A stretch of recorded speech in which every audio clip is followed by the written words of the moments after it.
New year అనగానే మనం అంతా కూడా ఒక పెద్ద లిస్ట్ తీసుకొని దాంట్లో రెజల్యూషన్స్ రాస్తాం. న్యూ ఇయర్‌లో అచీవ్ చేయాల్సిన గోల్స్ రాస్తుంటాం. బట్ ఈ న్యూ ఇయర్‌లో మీరు కొత్త గోల్స్ రాసే ముందు ఒకసారి లాస్ట్ ఇయర్ గోల్స్‌ని సింహావలోకనం చేసుకోండి. అందులో మీరు ఎన్ని అచీవ్ చేశారు? ఎన్ని అచీవ్ చేయలేకపోయారు? సో, అచీవ్ చేయలేకపోగానే ఇమ్మీడియేట్‌గా ఆ పేపర్‌ని చించి చెత్తబుట్టలో పారేసి కొత్త గోల్స్‌కెళ్తుంటాం. బట్ వాస్తవానికి అలా మీరు షిఫ్ట్ అయ్యే ముందు ఒక్కసారి మీరేంటి? మీ గోల్స్ ఏంటి? మీ దగ్గర ఉన్న రిసోర్సెస్ ఏంటి? స్కిల్స్ ఏంటి? అని ఒక్కసారి సింహావలోకనం చేసుకోండి. గోల్ బానే ఉంటుంది. మీరు బానే ఉంటారు. But the only problem is ఆ ట్రజెక్టరీ, ఆ పాత్ ఏదైతే ఉందో దాంట్లోనే ప్రాబ్లమ్ వస్తుంది. కాబట్టి ఈ న్యూ ఇయర్‌లో 2026లో don't change rabbit, change habit. అంటే ఒక రాబిట్‌ని మనం చేసే క్రమంలో మధ్యలో వచ్చే చిన్న జంతువుల మీద ఫోకస్ చేస్తే మెయిన్ రాబిట్ వెళ్ళిపోతుంది. కాబట్టి అలా డీవియేట్ అవ్వకుండా దానిపైనే ఫోకస్ చేయండి.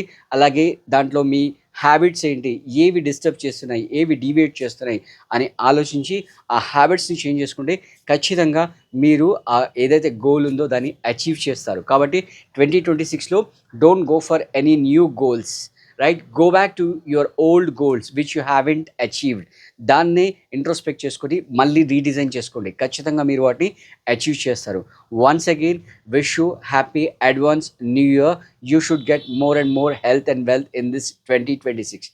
Thank you.